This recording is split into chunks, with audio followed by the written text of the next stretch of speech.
Warahmatullahi wabarakatuh. Bismillahirrahmanirrahim.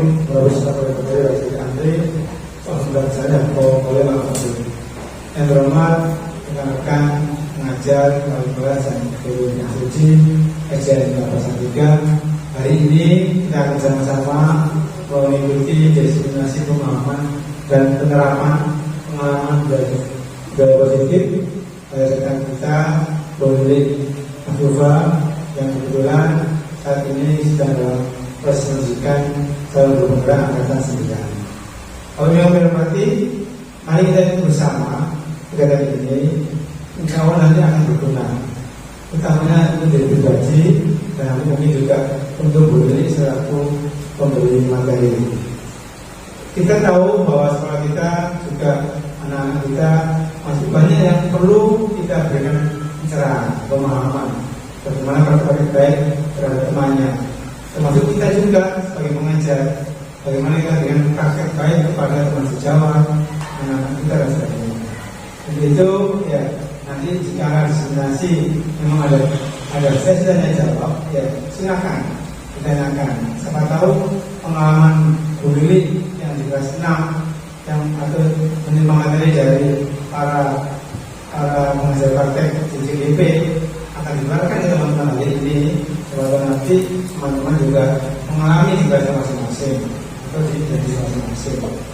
Mungkin hanya itu yang dapat saya sampaikan di awal diseminasinya ini. Beruntung mudah-mudahan diseminasi hari ini dapat bermanfaat, lancar. Ya, kalau punya mohon maaf. Assalamualaikum warahmatullahi wabarakatuh. Waalaikumsalam warahmatullahi wabarakatuh. Waalaikumsalam warahmatullahi wabarakatuh. Selamat pagi teman-teman. Pagi. Kita mulai lagi ya. Selamat pagi teman-teman. Pagi. Luar biasa.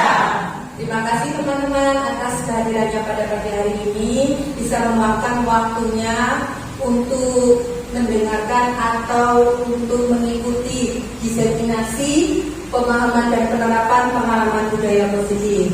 Pada pagi hari ini saya akan ingin memaparkan tentang diseminasi pemahaman dan penerapan pengalaman budaya positif oleh saya sendiri dari SDN Kelapa 3, calon guru penggerak angkatan 9. Next. Selamat datang Bapak Ibu guru hebat. Mari belajar bersama, berkolaborasi, saling mendukung demi mewujudkan budaya positif di sekolah kita yang kita cintai ini.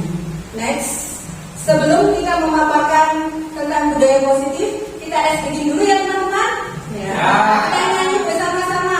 Lagu ini tidak asing bagi teman-teman semua yang lagi viral ya, yaitu Cikini Kegodaan Dia. Kita nyanyi bersama-sama.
Belajar tentang modul budaya positif yang terdiri dari perubahan paradigma belajar, disiplin positif, motivasi ciri manusia, kebutuhan manusia, posisi kontrol restitusi, keyakinan kelas, segitiga restitusi. Next. Nah, sekarang saya ingin membagikan kepada teman-teman, ini adalah kita menguji kontrolnya masing-masing kepada teman-teman.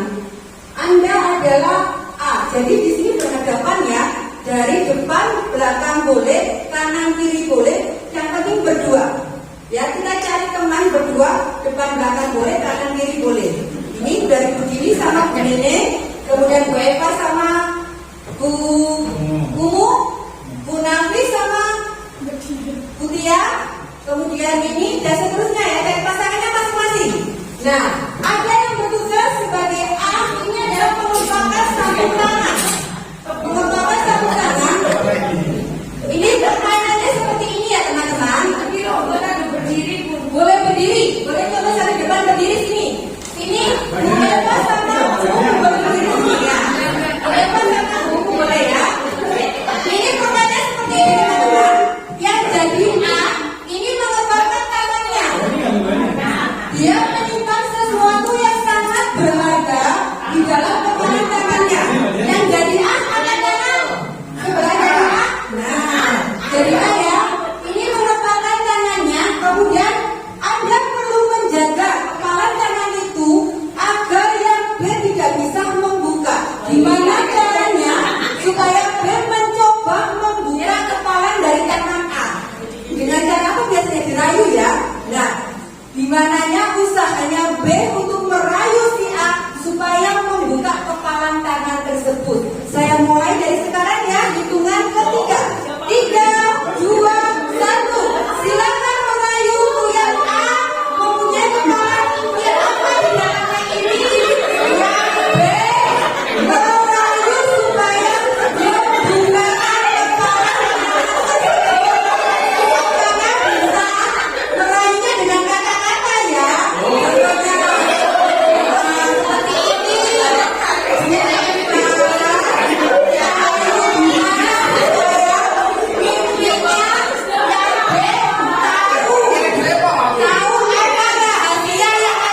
Di tangan genggamannya si A. Dia merahasiakan apa? Si B harus tahu. Monggo untuk siapa yang sudah berhasil itu membukanya? Berhasil semua. Berhasil.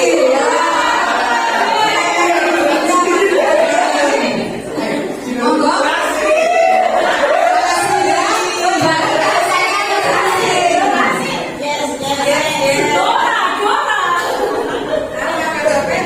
Teman Anda B ini tadi kan membujuk. Ada yang membujuk, ada yang tadi membangkit. Ayo buka kepalamu, ada yang tadi seperti itu? Ada yang kemarahan atau membakar? Ayo, saya tadi membakar. Dikit-dikit kayaknya ini. Kemudian ada yang menawari uang. Ayo kamu buka kepala tangan tanganmu, saya ingin tahu. Saya kasih uang ini. Ada yang sudah berhasil seperti itu? Nah, ini apakah ada sebuah pertanyaan? Apakah Anda atau B membuka kepala tangan Anda tadi yang tadi bermain peran jadi B? Apakah langsung dibuka? Tidak. Mengapa dan apa alasannya tidak langsung dibuka? Siapa yang ingin tahu? Siapa yang ingin tahu mengapa kok tidak boleh membuka kepala tangannya? Padahal si A ingin tahu.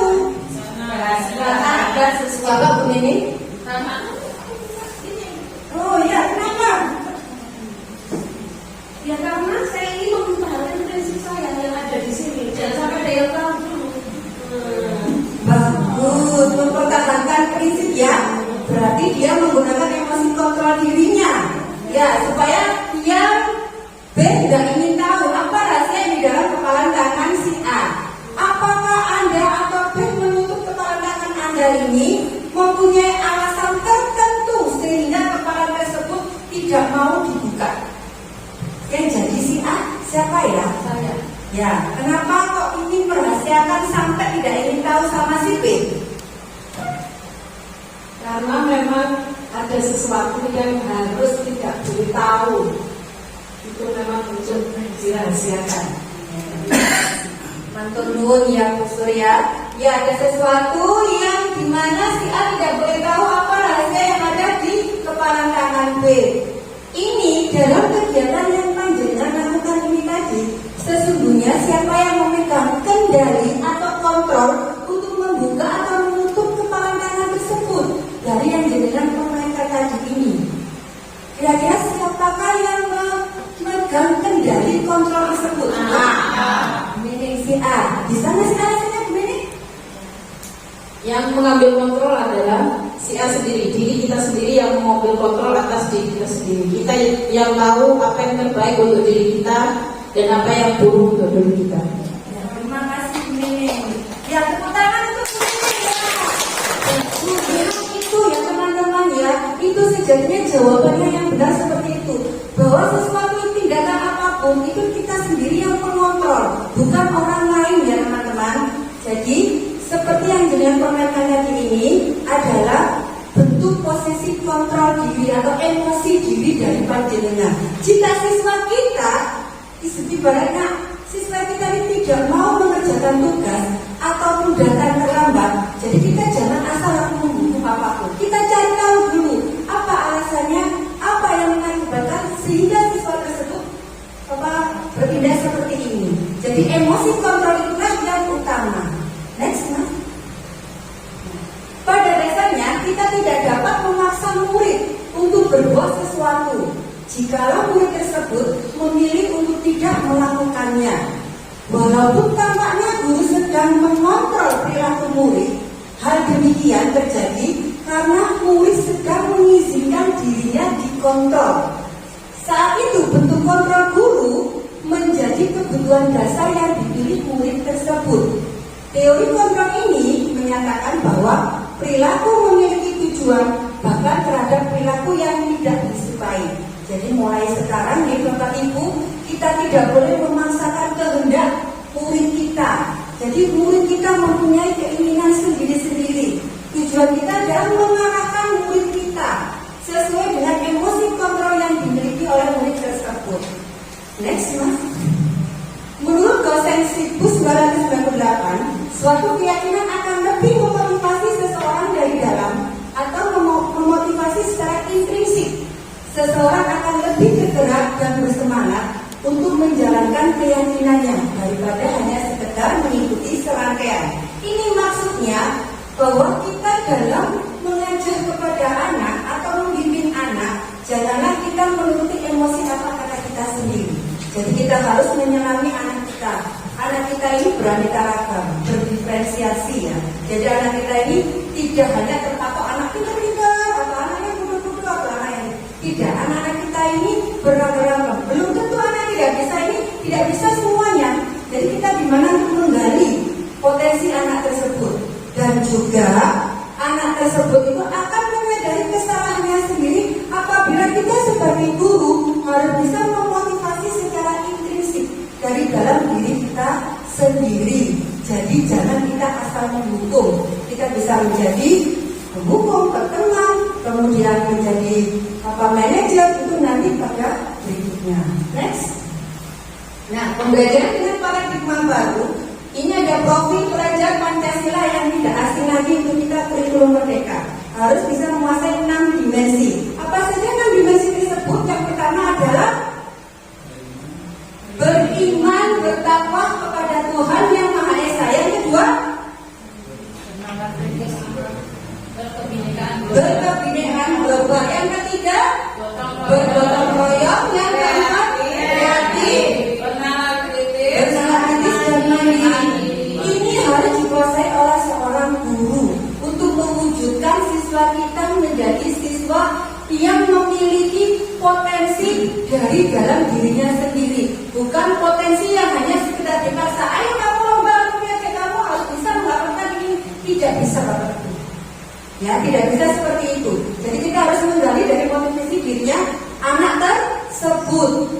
Jadi pembelajaran dengan paradigma baru ini dirancang berdasarkan prinsip pembelajaran yang terdiferensiasi yang tadi saya katakan. Jadi keanekaragaman murid kita yang beraneka ragam itu kita harus bisa menguasai. Tugasnya seorang guru itu sebagai menuntun atau memfasilitasi, menjadi fasilitator, bukan sebagai apa yang selama kita jalani sekarang ini. Yang sering kita jalani sekarang ini sebagai apa biasanya yang seorang guru? Ya, sekarang biasanya kita jalani apa? Jarang ya kita di belakangnya murid kita, ayo anak-anak, apa yang bisa kamu jarang? Biasanya kita di depan ini sebagai seorang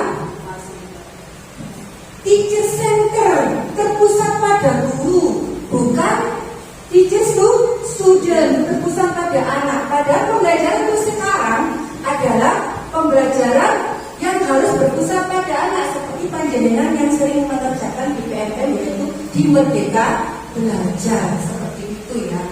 Jadi dengan kebutuhan dari tahapan perkembangan untuk mewujudkan profil pelajar Pancasila, kita sebagai guru harus sekarang menjadi sebagai fasilitator, bukan sebagai apa? Teacher center, bukan pusat pada guru yang harus berkuasa. Next, disiplin positif. Apa artinya disiplin? Biasanya kalau disiplin di dalam benak kita ini biasanya aturan yang harus ditaati seperti itu. Padahal disiplin ini luas ya. Next, Mas. Nah, makna kata disiplin itu adalah sesuatu yang dilakukan seseorang pada orang lain untuk mendapatkan kepatuhan. Kita cenderung menghubungkan kata disiplin dengan ketidaknyamanan. Benar nggak Bapak Ibu? Biasanya kalau panjenengan, ayo datang di sekolah tepat jam 6.15. Adakah di dalam panjenengan langsung bergerak? Siap Pak, saya harus datang jam 6.15. Apakah ada di dalam panjenengan itu waduh isu ini? Nah, itu berada seperti itu panjenengan. Nah, itu mewujudkan ketidaknyamanan ini. Tetapi disiplin yang nanti kita terapkan di sekolah kita itu adalah disiplin yang mana tidak ada paksaan nanti dari dalam diri kita, yaitu seperti tadi saya katakan motivasi intrinsiknya kita sendiri, yaitu kesadaran dari diri kita sendiri. Next, Mas. Nah, seperti menurut Ki Hajar Dewantara, di mana ada kemerdekaan, disitulah harus ada disiplin yang kuat. Sungguh pun disiplin itu bersifat self-disiplin, yaitu kita sendiri yang mewajibkan dengan sekeras-kerasnya, tetapi itu sama saja. Sebab jikalau kita tidak dapat melakukan self-disiplin atau disiplin tadi, wajiblah penguasa lain mendisiplinkan diri kita sendiri. Dan peraturan demikian itu harus ada di dalam suasana yang merdeka. Jika panjenengan melakukan kedisiplinan itu atau siswa kita melakukan kedisiplinan itu karena paksaan, maka akan berakibat tidak baik di belakangnya. Seperti itu Bapak. Dan kalau panjenengan sendiri melakukan disiplin itu atas dasar karena ketidaknyamanan, maka hasilnya pun juga ke belakangnya akan menjadi sebuah paksaan. Di sini kalau kita tidak disiplin, maka penguasa lain yang harus mendisiplinkan kita, karena kita harus di dalam satu keseragaman. Tidak mungkin kalau satunya masuk jam 6.15 murid kita, yang satunya diizinkan jam berapa? Tidak mungkin kan? Harus diseragamkan. Jadi kalau yang satunya tidak mau mengikuti kedisiplinan tadi, maka penguasa lain wajib untuk mendisiplinkan agar keseragaman. Seperti itu Bapak Ibu. Next. Merdeka artinya tidak hanya terlepas dari perintah, akan tetapi juga cakap buat memerintah diri sendiri. Jadi usahakan kita ini merdeka tanpa paksaan, sesuai dengan Ki Hajar Dewantara. Next. Disiplin positif ini merupakan salah satu cara penerapan disiplin yang bertujuan untuk menumbuhkan kesadaran serta memberdayakan anak untuk melakukan sesuatu tanpa sogokan, ancaman maupun hukuman. Pernahkah kita melihat di lingkungan sekolah kita atau di dalam kelas kita ini anak-anak melakukan disiplin mulai ada iming-imingnya? Ya pernah ya. Adakah sebuah penghargaan juga? Kalau kamu disiplin tepat waktu, maka Bapak Ibu guru kasih hadiah. Seperti ini pernah? Menurut panjenengan apakah itu baik atau tidak? Kadang-kadang ya, yang merasa itu cocok untuk anak, kalau kita mendisiplinkan anak itu harus ada penghargaan. Kalau tidak ada penghargaan, anak tidak akan disiplin. Apakah Anda setuju dengan pendapat seperti ini? Tidak. Bagaimana untuk menggali supaya ini bisa disiplin tanpa ada iming-iming tadi? Bisakah kita bisa menggali seperti itu? Sulit Bu, anak kita ini beraneka ragam. Bahkan anak kita sendiri aja untuk masuk pun sering terlambat. Kalau kita tidak kasih konsekuensi anak tersebut, kalau kamu terlambat 1 kali, 2 kali, 3 kali, maka kamu tidak ikut pelajarannya saya selama 1 jam. Pernahkah seperti ini Bapak Ibu? Nah, lebih dalam lagi nanti kita menyelami ya di berikutnya. Next Mas.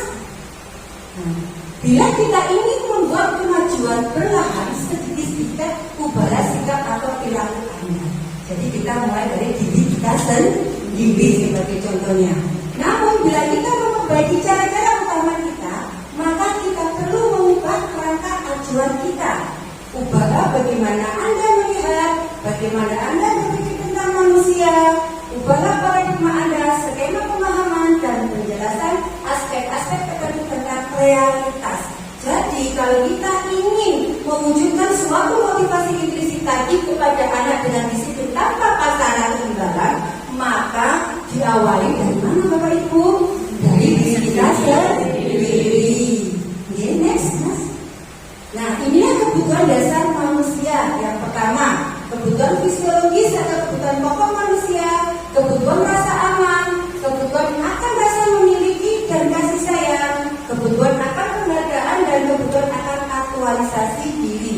Ini kalau kebutuhan yang di bawah ini adalah aktualisasi, itu kebutuhan yang sehari-hari kita lakukan. Biasanya kita dari rumah atau ke sini atau kemanapun, ini bisa kita masukkan ke kebutuhan aktualisasi, yaitu kita menggunakan apapun. So next, Mas. Motivasi perilaku manusia. Yang pertama ini menghindari ketidaknyamanan. Murid melakukan disiplin diri karena takut dihukum. Jadi saya bilang, inilah tingkatan terendah dari motivasi perilaku manusia. 2.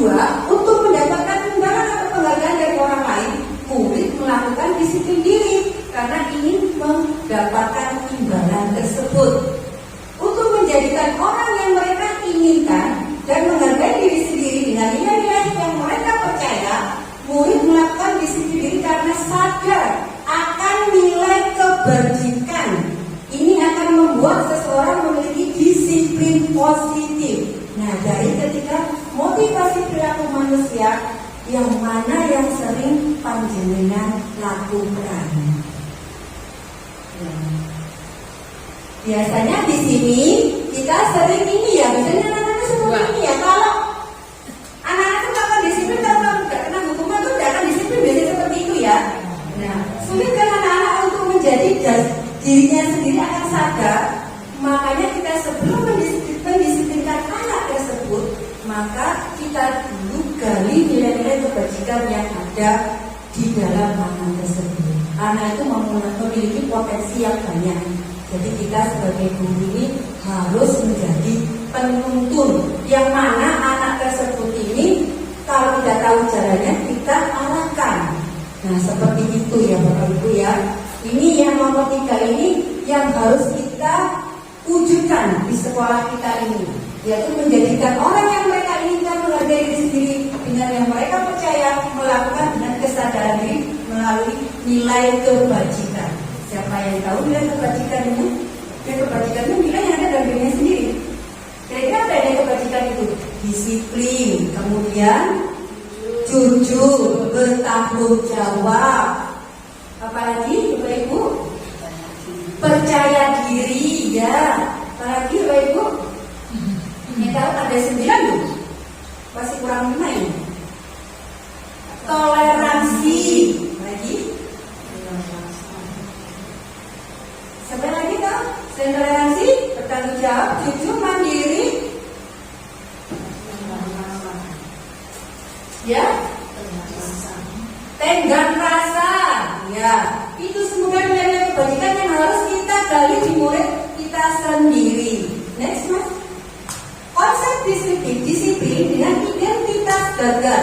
Ini perbedaan antara panjenengan memberi hukuman, penghargaan.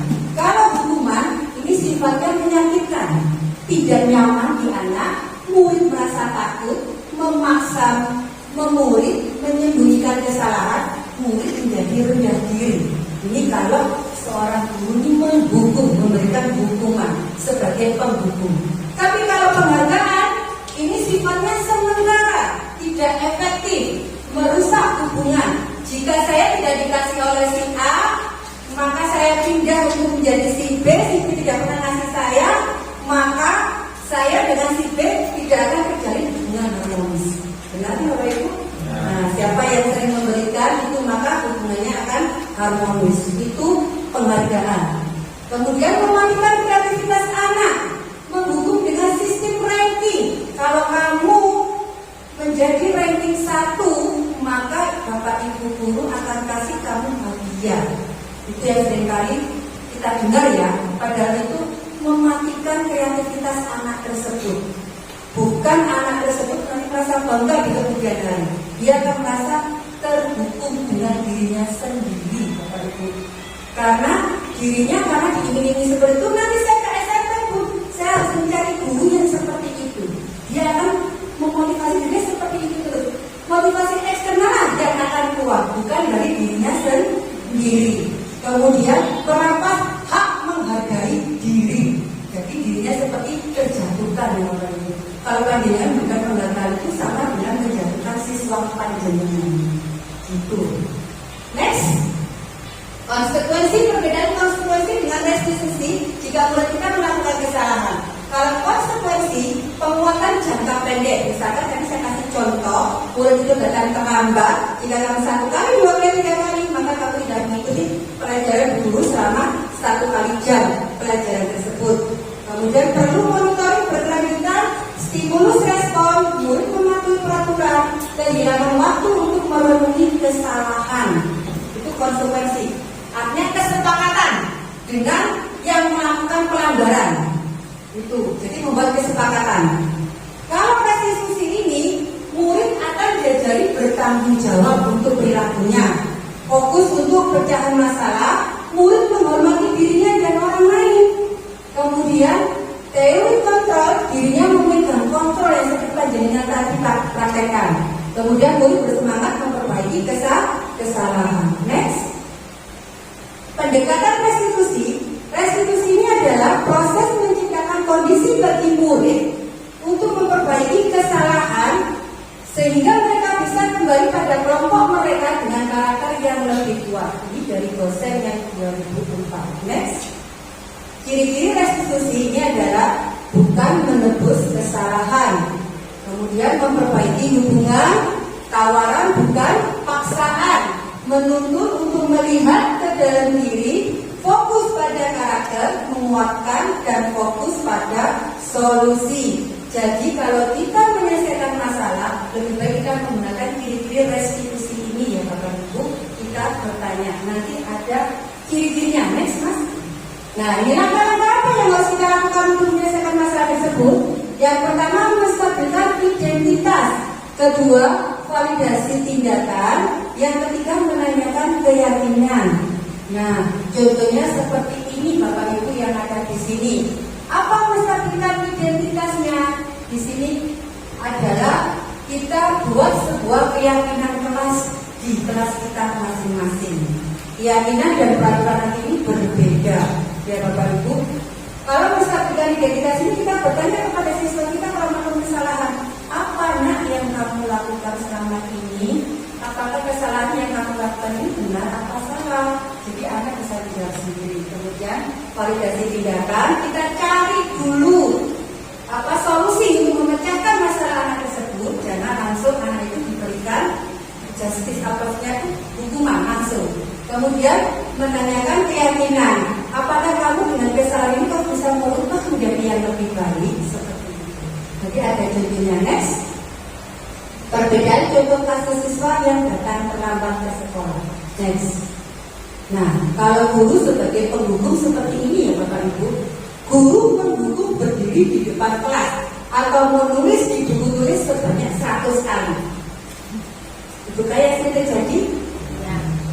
Kemudian berjanji tidak datang terlambat ke sekolah 100 kali kan tulis. Kemudian guru marah dan murid menjadi takut. Ini adalah tindakan 5 kontrol guru sebagai penghukum. Bedanya dengan yang satunya. Next. Kalau konsekuensi kesepakatan yang tadi adalah guru memberikan konsekuensi untuk memperbolehkan masuk kelas dengan catatan besok tidak boleh datang terlambat dan guru bersikap tegas, siswa menghormati kesepakatan. Next. Restitusi yang tadi, guru menanyakan kenapa kamu terlambat lagi. Guru menanyakan masalah ke siswa untuk dibantu mencari solusinya. Dari saya bilang, guru terbuka dan siswa menghormati dirinya. Kita mencari dasar di mana siswa ini datang terlambat. Jadi jangan kita langsung menghukum seberat-berat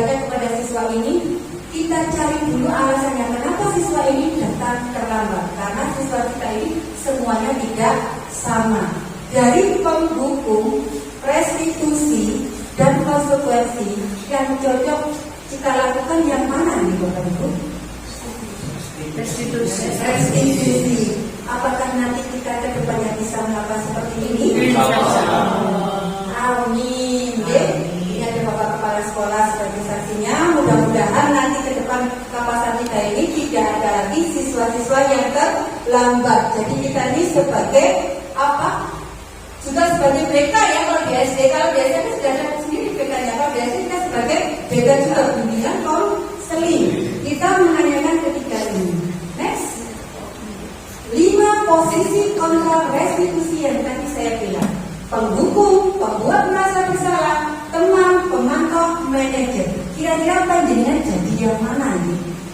Kira-kira? Yang teman, angkat tangan?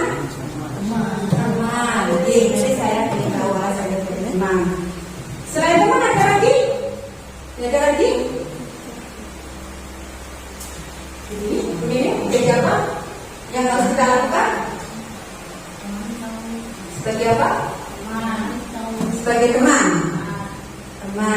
Kita ingin bertanya kepada Bu Linda, monggo Bu Linda. Kalau sebagai teman alasannya kenapa? Mengapa siswa menjadi sebagai teman? Karena biar siswa itu sama kita itu tidak takut dengan. Jadi kalau mereka kita sebagai teman, maka dia akan mencurahkan semuanya ke kita. Dia akan nurut ke kita. Jadi kalau kita menyuruh kamu harus ini, kamu harus ini, mereka itu melakukannya dengan terpaksa. Bukan karena kesadaran sendiri atau keikhlasan sesuatu. Makanya saya memilih sebagai teman. Biar mereka bukan tidak ada cara ya, tapi ada cara, tapi belajarnya lebih nyaman misalnya seperti itu. Ya tidak ada tekanan pada saat mereka belajar. Terima kasih Bu Linda. Yang ini sebagai teman ya, Bu sebagai teman. Berarti kita tahu keluhan-keluhan anak kita ini, gimana anak kita ini, kesulitan anak kita ini, kita bisa merasakan ya menjadi temannya. Saya menjadi teman apalagi semua teman ya Bapak Ibu ya. Tidak ada lagi yang menjadi teman. Ya kita next Mas. Nah kita lihat ini videonya. Jangan lihat perbedaan antara penghukum, konsekuensi, sebagai teman, sebagai manajer. Kita mau untuk melihat 5 posisi kontrol tersebut. Sangat bahagia Ibu dan Bapak Guru hebat dalam penerapan disiplin positif restitusi. Salah satu program yang dikembangkan adalah 5 posisi kontrol. 5 posisi kontrol dalam restitusi adalah proses perjalanan seorang pendidik agar dapat mengenali dirinya. Pada video kali ini, kita akan membahas tentang 5 posisi kontrol yang dikembangkan oleh Diane Lawson dan contoh penerapannya.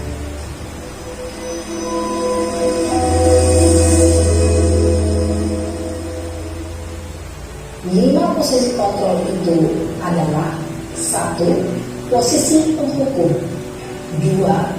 Posisi pembuat merasa bersalah. 3. Posisi teman. 4. Posisi pemantau atau monitor. Dan 5. Posisi manajer. Untuk memahami 5 posisi tersebut, mari kita saksikan asesmen yang terlambat hadir 20 menit ke sekolah dan melihat bagaimana kelima posisi kontrol dalam menghadapi masalah tersebut. Sebagai guru kami yang tepat kita sebagai apa?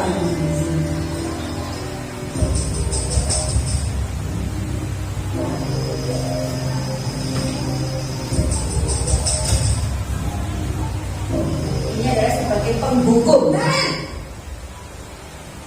Sini kamu. Selamat pagi Bu. Selalu terlambat. Kamu deh pasti terlambat. Maaf Bu, saya Apa? Apa coba? Alasan kamu apa lagi? Kapan sih kamu tidak terlambat? Malas sekali ya kamu jadi anak. saya Dasar pemalas. Gak kapok-kapok sih kamu.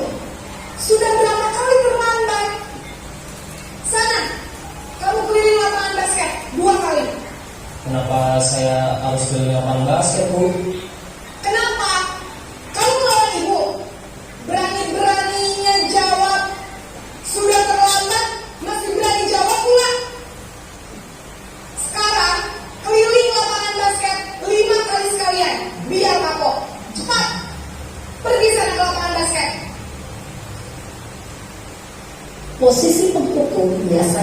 berbicara dengan nada tinggi, menghardik, menunjuk-nunjuk, menyakiti, dan menyindir.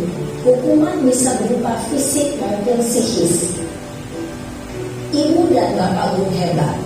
Dampak yang terjadi pada murid ketika guru berada pada posisi pemukul adalah murid cenderung akan memberontak, bahkan menyimpan dendam.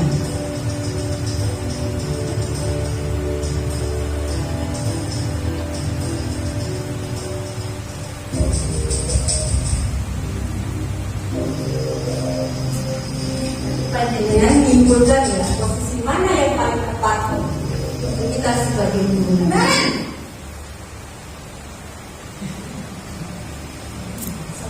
Selamat pagi Bu. Naren, kamu kenapa terlambat lagi, nak? Ya Tuhan, Naren, kamu senang ya bikin ibu susah ya? Kalau kamu terlambat lagi, nanti ibu yang ditegur bapak kepala sekolah, nak. Disangka ibu tidak bisa membina kamu. Duh, gimana ini? Maaf Bu. Duh, Gusti Naren, kamu suka ya kalau ibu tegur bapak kepala sekolah?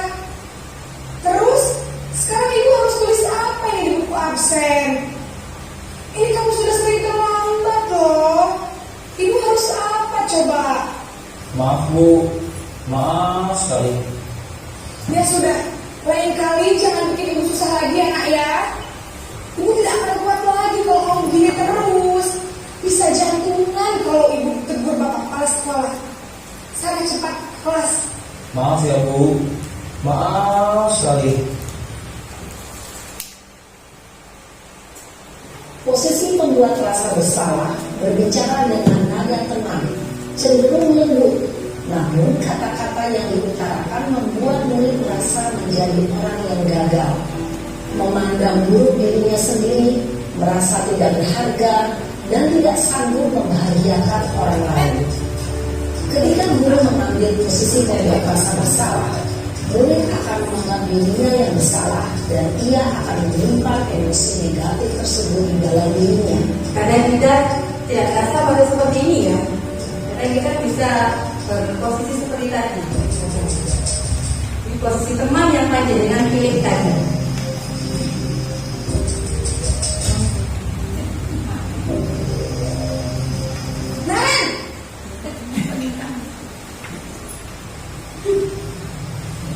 Selamat pagi Bu. Wah, sudah jam berapa ini nak? Terlambat lagi ya sayang. Iya Bu. Habis tunggu saya lupa mengangkat saya Bu. Kamu malah menyalahkan ibu kamu. Kamu bukannya anak yang larinya paling kencang. Kok terlambat sih? Iya Bu. Saya memang terlambat bangun tadi. Jadi biarpun saya lari kencang, tetap gak kekejar Bu. Ya sudah sana. Nanti lain kali larinya lebih kencang lagi ya. Biar gak terlambat lagi. Bikin senang ibu. Demi ibu. Bisa kan? Bisa lah Bu. Ya sudah sana masuk kelas. Ibu beresin urusan absen kamu. Kamu ini ada-ada saja. Dalam posisi teman, guru berbicara dengan nada suara ramah, akrab, cenderung bersendal gurau untuk menjaga suasana tetap santai. Murid akan merasa senang, aman, dan akrab dengan guru. Identitas yang tercipta adalah identitas sukses atau berhasil. Namun, perlu diingat, karena ini masih dorongan eksternal, maka ada faktor ketergantungan dari murid kepada orang tertentu. Di sini, guru absennya Bisa masuk penghargaan yang kita berikan. bisa Ini masuk ke namun hanya kepada orang-orang tertentu saja. ada imbalan tertentu ya.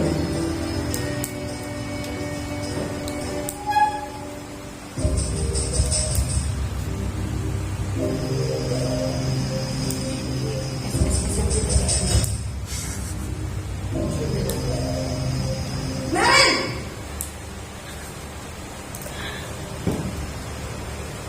Selamat pagi Bu. Naren, apa peraturan sekolah kita tentang jam berapa kita harus masuk sekolah, nak? Kita harus di sekolah jam 7. Iya betul, sekarang sudah jam 7.20. Naren sudah tahu konsekuensinya jika terlambat hadir. Paham Bu, saya harus tinggal kelas pas jam istirahat selama 20 menit. Iya benar, konsekuensinya demikian. Jadi nanti jam 9.30 pas istirahat, kamu harus tinggal di kelas, kerjakan tugas tambahan untuk ketertinggalan kamu, ya? Baik Bu. Posisi pemantau mengandalkan penghitungan atau data untuk mengontrol murid. Guru mengarahkan murid berdasarkan peraturan dan konsekuensi. Ini yang bisa kita lakukan, yang mulai belajar kita praktekkan. Dan akhirnya alasannya kenapa murid kita terlambat. Posisi manajer, ini yang terakhir.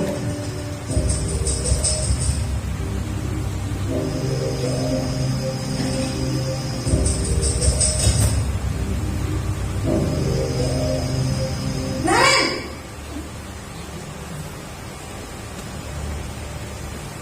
Selamat pagi Bu. Selamat pagi Naren. Maaf Bu, saya terlambat. Iya, sekolah masuknya jam 7, sekarang sudah jam 7.20. Jadi sekarang bagaimana ini Naren? Maaf Bu, saya lupa start alarm saya semalam. Baiklah, menurut kamu, keyakinan sekolah yang mana yang perlu kamu tingkatkan? Menghargai diri sendiri dan orang lain mungkin ya Bu. Setuju. Jadi, apakah Naren meyakini prinsip saling menghormati tersebut? Iya Bu, saya meyakininya. Apakah Naren bersedia memperbaiki masalah keterlambatan ini? Bersedia Bu. Bagaimana kamu akan memperbaiki masalah keterlambatan ini? Saya akan coba untuk tidak lupa menyetel alarm saya Bu. Baik, kalau Naren lupa menyetel alarm di rumah, ada orang yang kira-kira bisa bantu mengingatkan tidak?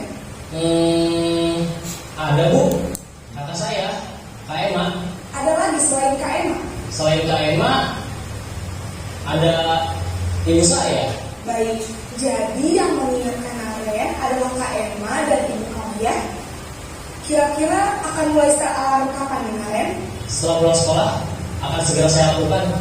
Baik, jadi Naren akan setel alarm untuk bangun besok pagi dan akan diingatkan oleh kakak dan ibu dan Naren ya. Ada lagi yang mungkin perlu dilakukan Naren agar tidak terlambat bangun lagi? Tidak ada Bu. Baik Naren, terima kasih untuk bersama kamu. Sekarang kamu perlu kembali ke kelas untuk belajar. Baik Bu, terima kasih. Posisi manajer adalah posisi kontrol yang disarankan untuk membimbing murid memiliki sikap disiplin yang positif, yaitu murid yang mandiri, bertanggung jawab, dan dapat memecahkan masalah. Tujuan dari posisi ini adalah agar murid dapat berefleksi atas tindakannya. Guru akan dengan tulus memberikan pertanyaan-pertanyaan bermakna, sehingga membuat murid dapat belajar dari kesalahannya dan mencari sebuah solusi untuk menyelesaikannya. Ibu dan Bapak guru hebat. Dari yang panjenengan lihat tadi 5 posisi kontrol, kira-kira panjenengan cocok yang mana? Manajer. Berarti kita ke depannya nanti kita belajar sebagai manajer nih Bapak Ibu. Kita punya siswa-siswi kita yang terlambat di depan itu, kita bertanya dengan hati nurani diri kita masing-masing dengan melakukan emosi kontrol. Seperti ini, kalau pembuku kamu salah saja terlambat, itu tidak boleh mulai sekarang gitu Bapak Ibu. Kemudian kalau pembuat merasa bersalah, kamu bagaimana ya? Sudah janji kepada ibu tidak datang terlambat lagi, tapi terlambat lagi. Itu kata-kata itu kita sudah mulai menghilang. Kemudian sebagai pemantau, sebagai teman, ya sudah kali ini tidak apa-apa, silakan duduk. Itu juga kita mulai hilangkan. Pemantau apa yang telah kamu lakukan, dan dari manajer apa yang kamu mengetahui kesalahannya.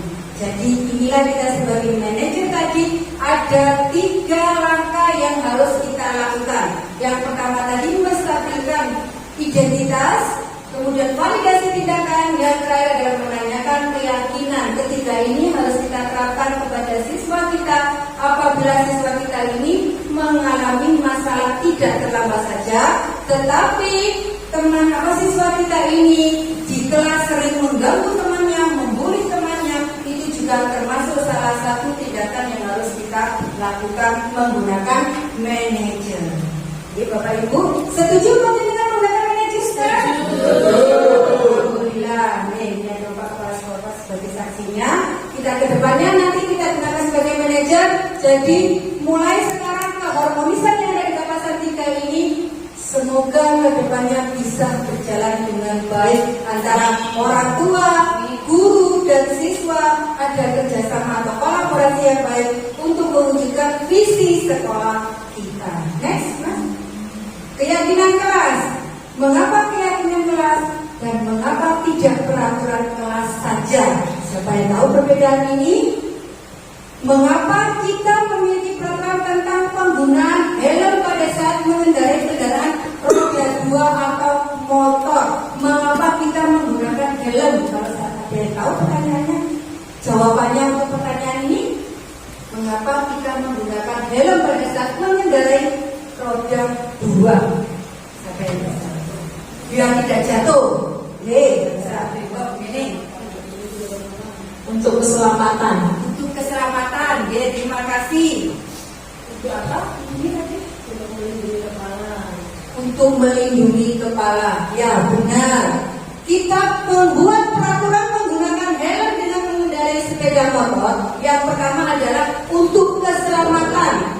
Yang kedua untuk melindungi diri kita agar diri kita jika jatuh tidak terlalu parah karena ada pelindungnya.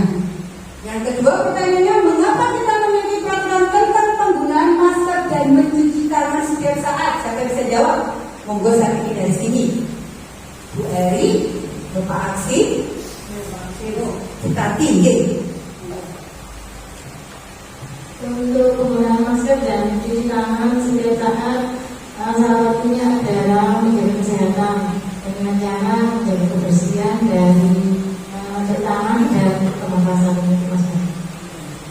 Terima kasih Bu Tanti. Untuk Bu Eri, mungkin ada jawaban yang lain. Terima kasih.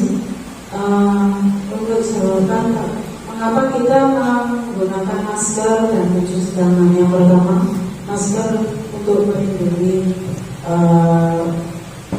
virus supaya tidak masuk ke dalam tubuh kita, dan mencuci tangan mencegah agar bersama agar kuman tidak masuk ke dalam tubuh kita dengan cara mencuci tangan seperti itu. Terima kasih. Jadi intinya untuk menjaga kesehatan ya Bapak Ibu ya, setuju nggih? Untuk yang pertama dari peraturan menggunakan helm untuk keselamatan, yang kedua kita peraturan tentang penggunaan masker dan mencuci tangan adalah untuk kesehatan. Next, perbedaan keyakinan dan peraturan. Ini yang sering kali panjenengan lakukan adalah peraturan, membuat peraturan di kelas. Harusnya kita mulai membuat sebuah keyakinan. Keyakinan itu adalah kepercayaan dan sebagainya yang sungguh-sungguh kepastian ketentuannya. Nah, ini adalah kesadaran dan kesepakatan dari semua orang untuk membentuk sebuah aturan untuk disepakati bersama, itu keyakinan. Peraturan adalah tatanan. Next. Nah, ini tadi keyakinan kelas ini peraturan itu kan tatanan. Tatanan adalah suatu susunan yang harus disusun supaya dipatuhi. Tapi kalau keyakinan kelas ini memotivasi peserta didik secara intrinsik dari dalam dirinya atau dari dalam dirinya sendiri tanpa ada paksaan, peserta didik akan lebih tergerak dan bersemangat menjalankan keyakinan daripada sekedar mengikuti serangkaian peraturan. Panjenengan semua kalau melihat keyakinan dan peraturan kelas ini hampir mirip dengan tata tertib nih. Nah, biasanya di kelas panjenengan ini membuat sebuah peraturan. Mulai sekarang panjenengan harus mulai menggali siswa kita ini bersama-sama membuat sebuah keyakinan kelas yang kita sepakati. Jadi anak-anak ini membuat keyakinan sendiri. Jadi menuliskan sendiri. Jika dia menuliskan sendiri, maka jika dia melakukan kesalahan dengan yang dia lakukan itu, dia akan memulai kesadarannya sendiri. Seperti itu. Kita kumpulkan di depan keyakinan kelas itu, kemudian kita nanti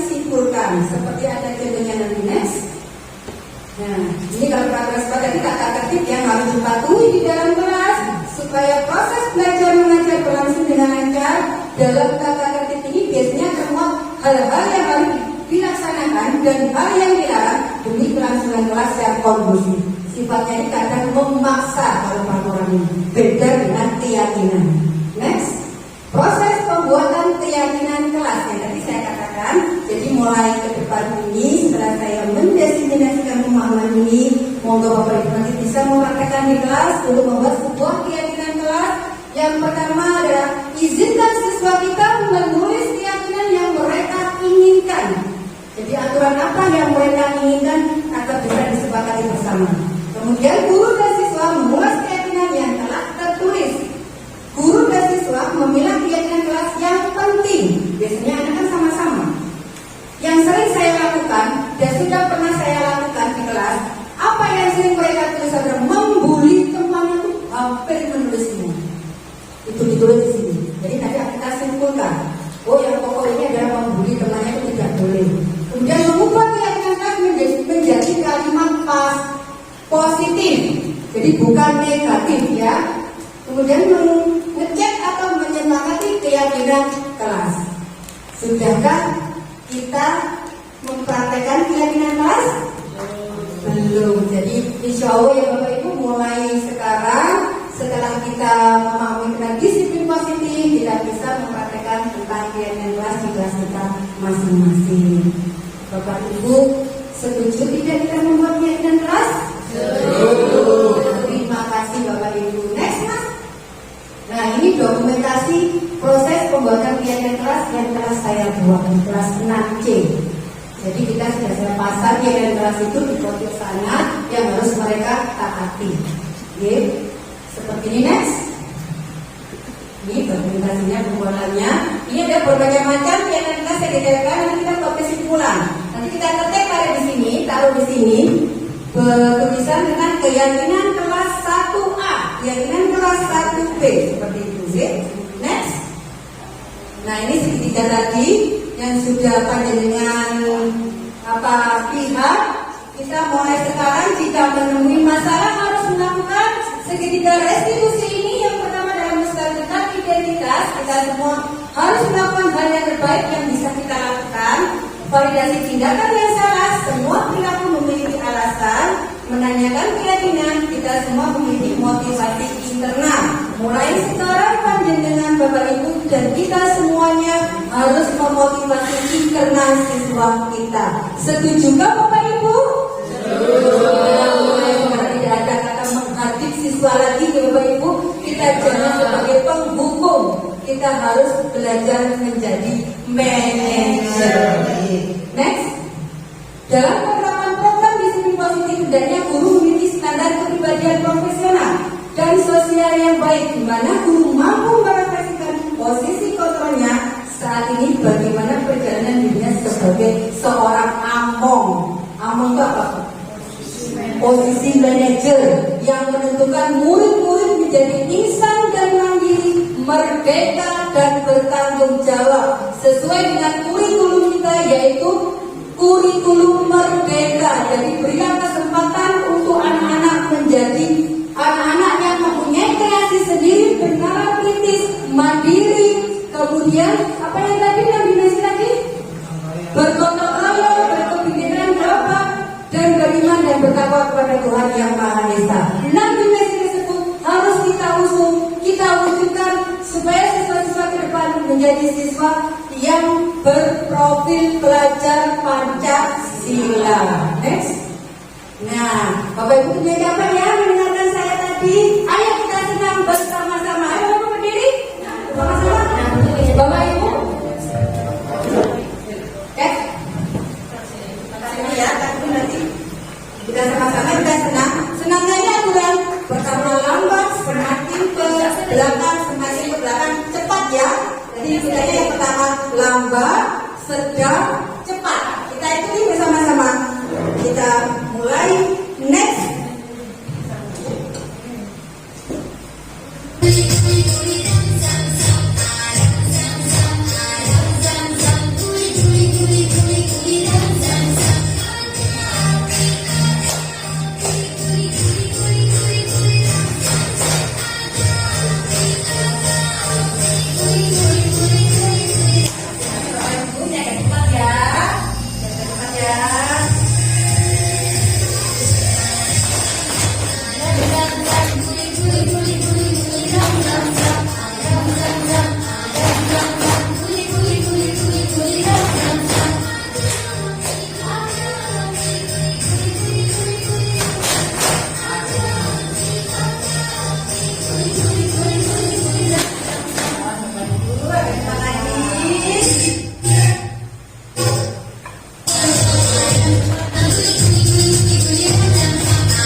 positif agar anak-anak kita ke depannya bisa menjadi anak pelajar